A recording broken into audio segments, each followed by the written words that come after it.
Alhamdulillah Rabbil Alameen. Salatu wassalamu ala rasulil kareem wa ala alihi wa sahbihi ajma'in. Ma ba'd. A'udhu billahi minash shaitanir rajeem. Bismillahir rahmanir rahim. Ya ayyuhalladhina amanu la yahillu lakum an tarithu nisaa karaha wa la ta'duduhunna litadhhabu bi ba'di ma ataytumuhunna illa yatina bifahishatin mubayyinah wa 'ashiruhunna bil ma'ruf فإن كرهتموهن فعسى أن تكرهوا شيئا ويجعل الله فيه خيرا كثيرا. سورة النساء னுடைய 19வது வசனம். இந்த வசனத்தினுடைய தமிழாக்கம், தமிழ் தர்ஜுமா: இறை நம்பிக்கையாளர்களே,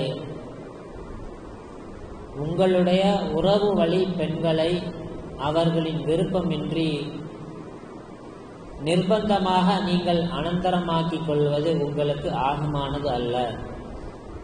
இன்னும் உங்களுடைய மனைவியர்களில் உங்களுக்கு வெறுப்பாக உள்ள அவர்களுக்கு நீங்கள் கொடுத்த மனக்கொடை முதலியவற்றில் சிலதை எடுத்துக்கொண்டு போவதற்காக அவர்களை முற்றாக மனவிலக்கு கொடுக்காமல் நீங்கள் தடுத்து வைத்துக் கொள்வதும் உங்களுக்கு ஆகுமானதல்ல. பகிரங்கமான கெட்ட செயலை அவர்கள் செய்தாலே ஒழிய, மேலும் அவர்களிடம் அழகிய முறையில் நடந்து கொள்ளுங்கள். அவர்களை நீங்கள் வெறுத்த போதிலும் பொறுமையை மேற்கொண்டீர்கள் என்றால் ஒரு பொருளை நீங்கள் வெறுக்கக்கூடும், ஆனால் அதில் அல்லாஹ் அதிகமான நன்மைகளை வைத்திருக்கக்கூடும் என்று அல்லாஹு தஆலா இந்த வசனத்தில் சொல்லித் தருகிறார். ஆரம்ப காலகட்டத்தில் அந்த மதீனாவினுடைய வழக்கம் எப்படி இருக்குன்னு சொன்னா, ஒரு மனிதர் அவர் வஃபாத் ஆகிறாருன்னா அவருடைய சொத்துக்கு யார் வாரிசு ஆகிறாங்களோ, ஒரு மனிதர் வஃபாத் ஆகிறார், அவருக்கு பையன் இருக்கிறாங்கன்னு சொன்னா அவர் சொத்துக்கு அவர் தான் வாரிசு ஆவார்.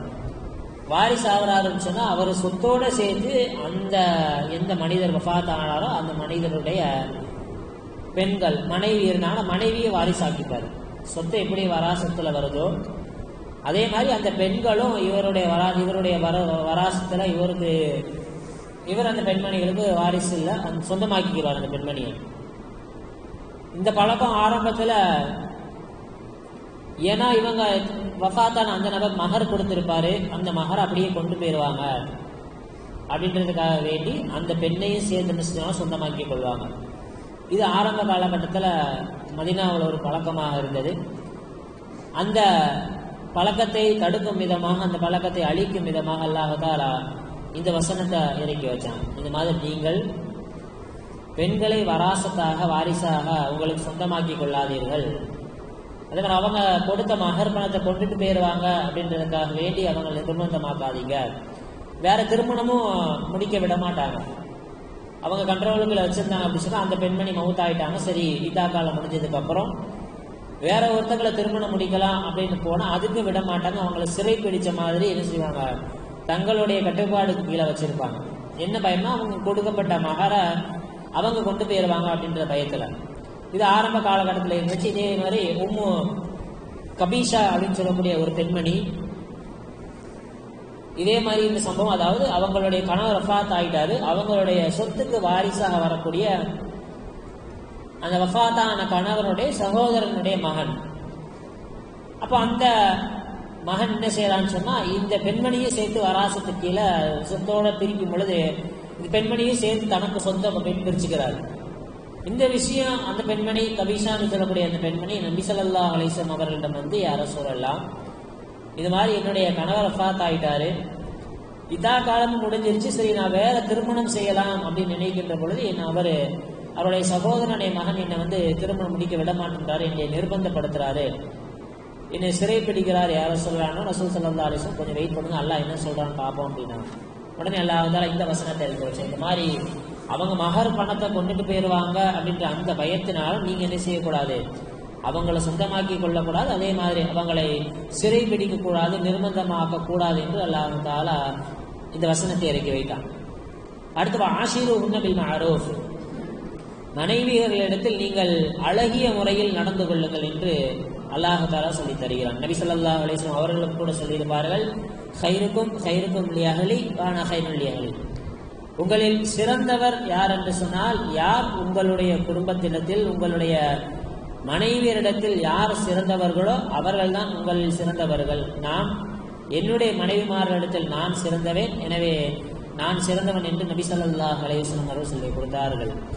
அல்லாஹ் தஆலா நபி ஸல்லல்லாஹு அலைஹி வஸல்லம் அவர்களை அல்லாஹ் தஆலா 11 மனைவிமார்களை திருமணம் முடித்து வைத்ததற்கு காரணம் 11 மனைவிமார்களும் 11 விதமான குணமுடையவர்கள். ஆயிஷா ரலியல்லாஹு தஆலாவும் கொஞ்சம் பட்டுன்னு கோவப்படக்கூடியவங்க. அதே மாதிரி சஃபியா ரலியல்லாஹு தஆலா, இந்த மாதிரி 11 விதமான குணமுடைய மனைவிமார்களை திருமணம் முடித்து வைத்ததற்கு காரணம் நம்முடைய மனைவிமார்கள் எப்படி குணமுடையவர்களாக இருக்கிறார்களோ அவர்களிடத்தில் எப்படி நடந்து கொள்ள வேண்டும் என்று வாழ்ந்து காட்டுவதற்காக வேண்டி அல்லாஹ் தஆலா நபி ஸல்லல்லாஹு அலைஹி வஸல்லம் 11 மனைவிமார்களை திருமணம் வச்சு வைச்சாங்க. ஏன்னா நாம எந்த குறையும் சொல்ல முடியாது. என்னுடைய மனைவி இப்படி இருக்கிறாங்க, அவங்கள்ட்ட எப்படி நடந்து கொள்ளலாம், அதுக்கும் ரசூல் ஸல்லல்லாஹு அலைஹி வஸல்லம் வழிகாட்டி இருக்காங்க. நபி ஸல்லல்லாஹு அலைஹி வஸல்லம் ஒவ்வொரு நாளைக்கும் ஒவ்வொரு மனைவியருடைய வீட்டில் தங்குவாங்க. அப்படி தங்கும் போது என்ன செய்வாங்கன்னு சொன்னா, எந்த வீட்டில் தங்க போறாங்களோ அந்த வீட்டில் எல்லா மனைவிமார்கள் அழைச்சி கொண்டு வச்சு கொஞ்ச நேரம் பேசிக்கிட்டு இருக்காங்க. இரவு நேரத்தில் தூங்குவதற்கு முன்னால எல்லா எந்த வீட்டு, உதாரணத்துக்கு ஆயிஷா ரலியல்லாஹு அவங்க வீட்டில் தங்க போறாங்கன்னா எல்லா மனைவிமார்களும் தூங்குறதுக்கு முன்னாடி கொஞ்ச நேரம் ஆயிஷா ரலியல்லாஹு அவங்க வீட்டுக்கு வந்துடுவாங்க. அங்க வச்சு நபி ஸல்லல்லாஹு அலைஹி வஸல்லம் அவங்க பேசிக்கிட்டு இருப்பாங்க. தூங்கலாம் அப்படின்னு சொல்லும் பொழுது நபி ஸல்லல்லாஹு அலைஹி வஸல்லம் அந்த மனைவிமார்கள் அவங்க வீட்டுக்கு அனுப்பி வச்சிருவாங்க. அந்த ஆயிஷா ரலியல்லாஹு அவங்களும் நபி ஸல்லல்லாஹு அலைஹி வஸல்லம் அவங்களும் ஒரே போர்வையில தூங்குவாங்க. நஅகுலு மஅன் வநகதசிலு மஅன். நபி ஸல்லல்லாஹு அலைஹி வஸல்லம் அவங்களும் ஆயிஷா ரலியல்லாஹு ஒரே தட்டில் சாப்பிட்டுருக்கிறாங்க, ஒரே பாத்திரத்தில் குளித்திருக்கிறார்கள். இன்னும் ஒரு கட்டத்தில் ஆயிஷா ரலியல்லாஹு தஆலா அவர்கள் சொல்லுவார்கள், எங்க 2 பேருக்கும் ஓட்டப்பந்தயம் நடக்கும். ஓட்டப்பந்தயம் நடக்கும். கபலான அஹ்மில் அஹ்ம, நான் சதை போடுவதற்கு முன்னால் நபி ஸல்லல்லாஹு அலைஹி வஸல்லம் அவர்களை நான் வெற்றி கொண்டேன். அதாவது எனக்கு சதை போடல, சதை போடுவதற்கு முன்னால் நடந்த ஓட்டப்பந்தயத்தில் ஒரு தடவை நான் நபி ஸல்லல்லாஹு அலைஹி வஸல்லம் அவர்களை வெற்றி கொண்டேன். கொஞ்சம் சதை போட்டதற்கு பின்னால் நபி ஸல்லல்லாஹு அலைஹி வஸல்லம் அவர்கள் என்னை வெற்றி கொண்டு என்ன தோக்கு அடிச்சுட்டு நபி ஸல்லல்லாஹு அலைஹி வஸல்லம் ஆகா, இதுக்கு அது சரியா போச்சு அப்படின்னாங்க.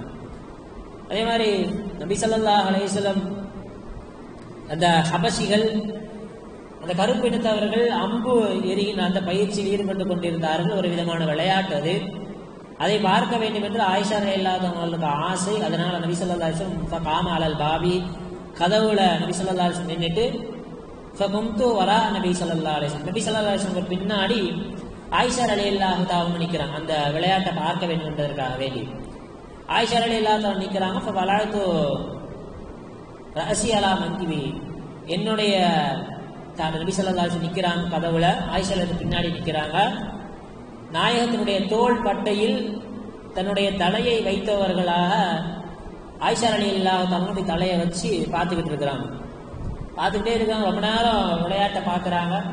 அப்போ ஹஸ்புக ஆயிஷா, ஆயிஷா போதுமா அப்படின்றாங்க. அதாவது விளையாட்டு பார்த்தது போதுமா அப்படின்றாங்க. அதுக்கு நபி ஆயிஷா ரலியல்லாஹு அவங்க சொல்றாங்க, லா தஅஜல், அவசரப்படாதீங்க ரசூலா, இன்னும் பார்க்கணும். இப்படியே ஒரு 2-3 தடவை ரொம்ப நேரமா நபி ஸல்லல்லாஹு நிற்கிறாங்க.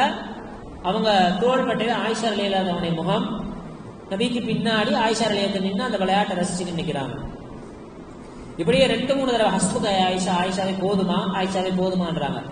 2-3 தடவை கேட்டதுக்கு அப்புறமும் லா தஅஜல் யா ரசூலல்லாஹ், அவசரப்படாது, இன்னும் கொஞ்சம் பார்க்கணும், இன்னும் கொஞ்சம் பார்க்கணும், இன்னும் கொஞ்சம் பார்க்கணும். அந்த அளவிற்கு நபி ஸல்லல்லாஹு அலைஹி வஸல்லம் அவர்கள் தங்களுடைய மனைவிமார்களிடத்தில் நல்ல முறை, அல்லாஹ் தஆலா சொன்னது போன்ற நல்ல முறையில் நடந்து கொண்டார்கள்.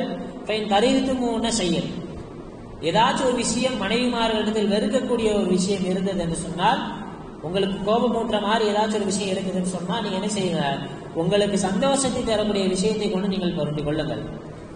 அபுகலுல்லாஹும் ஆபாஹலல்லா, அல்லாஹு தஆலா ஹலாலாக்கிய விஷயங்களில் 2 விஷயம் அல்லாஹ் தஆலாக்கு கோபமான விஷயம். ஹலால் தான், ஹலாலாக இருந்தாலும் அல்லாஹ் தஆலாக்கு கோபத்தை ஏற்படுத்தக்கூடிய விஷயம் 2 விஷயம். முதல் விஷயம் என்னன்னு சொன்னா அத்தலாக். தலாக் இஸ்லாமிய மார்க்கத்தில் ஹலாலாக்கப்பட்ட விஷயம், ஆனால் அல்லாஹ் தஆலாவை அதிகமாக கோபப்படுத்தக்கூடிய விஷயம் தலாக்.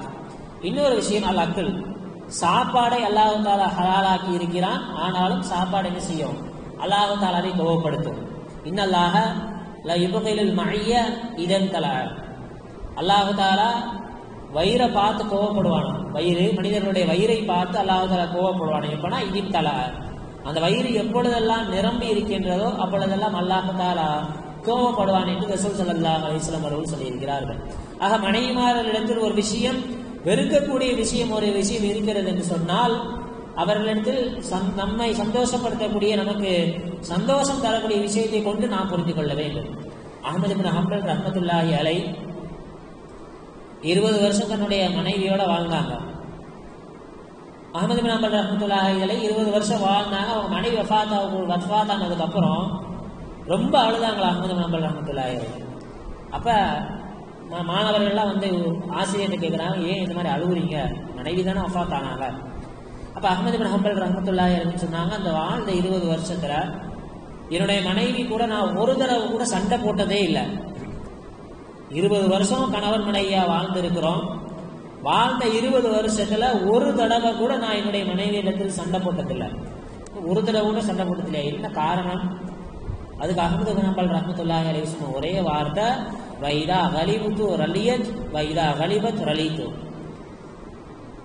கணவன் மனைவிக்கு மத்தியில வைதா கலிப்து, நான் கோவப்பட்டேன்னு சொன்னா ரலியத், என்னுடைய மனைவி பொருந்திப்பாங்க. வைதா கலிபத் ரலித்து, என்னுடைய மனைவி கோவப்பட்டாங்கன்னு சொன்னா நான் என்ன செய்வேன், அதை பொருத்திக் கொள்வேன். இந்த ஒரு விஷயத்தை தான் நாங்கள் 2 பேரும் கடைபிடித்தோம். 20 வருடங்கள் நாங்கள் ஒரு சின்ன சண்டை கூட, மன கசப்பு கூட இல்லாமல் வாழ்ந்தோம் என்பதாக இமாம் அஹ்மத் இப்னு ஹம்பல் ரஹ்மத்துல்லாஹி அலைஹி அவர்கள் சொன்ன வரலாறை நாம் பார்க்க முடிகிறது. அல்லாஹ் தஆலா சொல்ல வருகிற விஷயம் இதுதான், மனைவிமார்களிடத்தில் நல்ல முறையில் நடந்து கொள்ள வேண்டும். ஏதாவது ஒரு பொருளை வெறுத்தால் அல்லாஹ் தஆலா அந்த வெறுக்கக்கூடிய விஷயத்திலே அல்லாஹ் தஆலா அதிகமான நன்மைகளை ஆக்கக்கூடும் என்று அல்லாஹ் தஆலா இந்த வசனத்தில் நமக்கு சொல்லி தருகிறார். ஆக கண்ணியமிக்க அல்லாஹ்வின் அடியார்களே, எல்லாமுள்ள ரப்புல் ஆலமீன் இது போன்ற ஆயத்துகள் சொல்லித்தரக்கூடிய பாடங்களையும் படிப்பினைகளையும் தெரிந்து அதன்படி அமல் செய்யக்கூடிய பாக்கியத்தை அல்லாஹ் தஆலா நம் அனைவருக்கும் தந்தருள் புரிவானாக. வாஹிரு தஅவானா அல்ஹம்துலில்லாஹி ரப்பில் ஆலமீன். சுப்ஹானல்லாஹி வபிஹம்திஹி சுப்ஹானக்கல்லாஹும்ம வபிஹம்திக அஷ்ஹது அல்லா இலாஹா இல்லா அன்த அஸ்தக்ஃபிருக வ அத்தூபு இலைக். சுப்ஹான ரப்பிக ரப்பில் இஸ்ஸத்தி அம்மா யசிஃபூன். السلام على المرسلين والحمد لله رب العالمين. صلى الله على محمد صلى الله عليه وسلم. صلى الله على محمد صلى الله عليه وسلم. صلى الله على محمد يا رب صل عليه وسلم. السلام عليكم.